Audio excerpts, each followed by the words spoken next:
All right, ladies and gentlemen, welcome back to Radio Station 92. I am your host, David, and today, I know y'all, I love scary, I love the paranormal, so this one's going to stay with you, especially if you like stories where reality and the unexplained sit way close together, uncomfortably close, like your parents made you used to sit with your family on the church pew on Sundays next to grandma.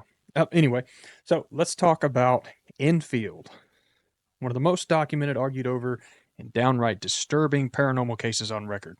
Now, we are talking about events that took place in North London between 1977 and 1979 in a small home on Green Street. And even now, in 2025, the story still isn't finished. So, here's the short version for those new to the story. Single mother, Peggy Hodgson, and her 4 kids start experiencing something funny. Furniture moving, knocks on the walls, objects flying across rooms, and not just the usual creaks and house settling noises. We're talking on full out chaos in front of witnesses. Now, I'm sure some of y'all are familiar with this case already because it has been seen on TV in The Conjuring 2. I love that movie. I hope if you haven't seen it, I suggest you see it. It's really, really good. Some of the details in that are a little bit stretched to the imagination based on I would say it's loosely based on the true events, loosely, but we're going to talk about what actually happened per those reports. So, at the center of everything, we had Janet, one of the daughters. She was 11 years old when it all started, and she became the focus of the activity and the voice of the activity as well. So, yes, we're talking the voice because one of the most infamous pieces of this case was a deep, gravelly, growling voice that came out of Janet, not occasionally, but constantly. Witnesses say that she would speak in full sentences in a tone completely unlike her own. Paranormal investigators recorded hours of these sessions. The movie that we watched only had just a little bit of time, but they actually recorded hours of these sessions where she claimed to be a man named Bill Wilkins, who was portrayed in the movie, who had died in the house years earlier. So, obviously, that's creepy, right? Absolutely. But here's where things get stranger and a little more current.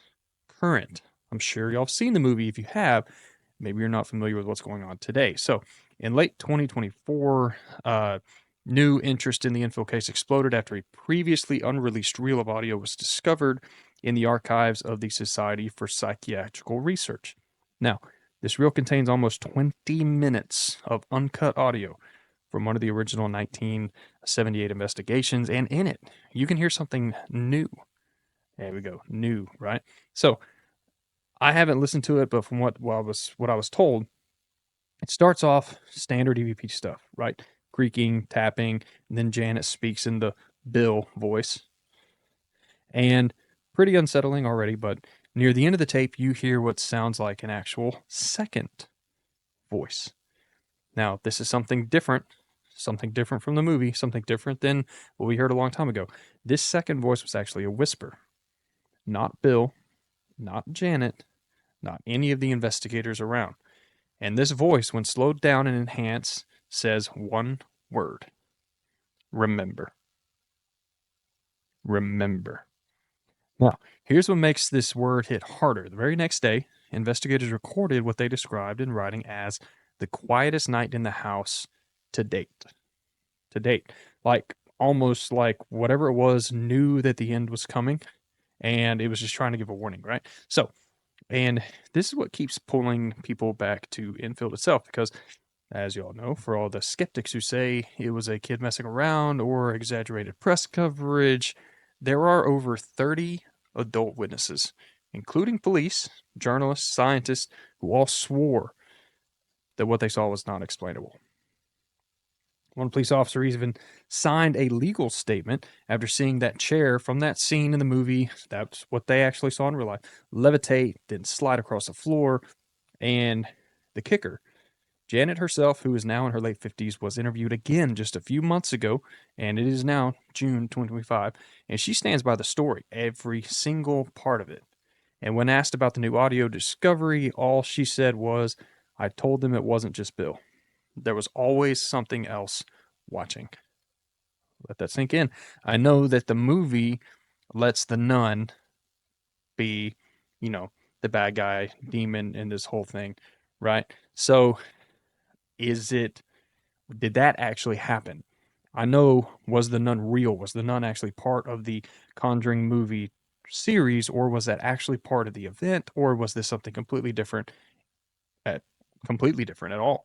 So, what do we think about the case like this, right? It's haunting that ended decades ago, but somehow refuses to stay buried. New evidence, new voices, new questions.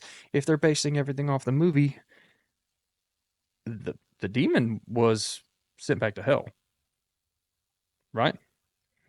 Sent back to hell. So, I something obviously refuses to stay buried, whether it's the demon or not. But there's new evidence, new voices, and now even more questions, right? So, some people say trauma can explain it, right? Some say it was all a performance. Others, especially the researchers still looking into the case, say we've only scratched the surface on what that house became during those 2 years.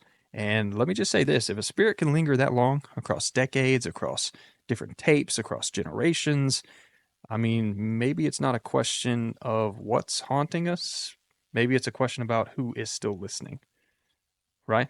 Is there still trauma in that house that has opened some kind of portal or gateway that they're listening and now they're trying to reach back out? Well, anyway, we'll keep following the story. I'm kind of curious because I was a fan of the movie, fan of the actual story, not a fan of what it did to that family, but obviously I'm interested in it. So if you ever had an experience you can't explain, voices, movement, in your home, a feeling that you weren't alone, I want to hear about it because stories like Enfield, they remind us that not everything forgotten is gone. Please give a like of this video, subscribe if you like what I'm talking about or you're interested in kind of the things I'm talking about. Please follow. I hope you enjoy it, and I want to know what you think. So post a comment in the comment area and let's have a conversation. My name is David with Radio Station 92. This has been the Enfield Poltergeist, and we will see you on the next one.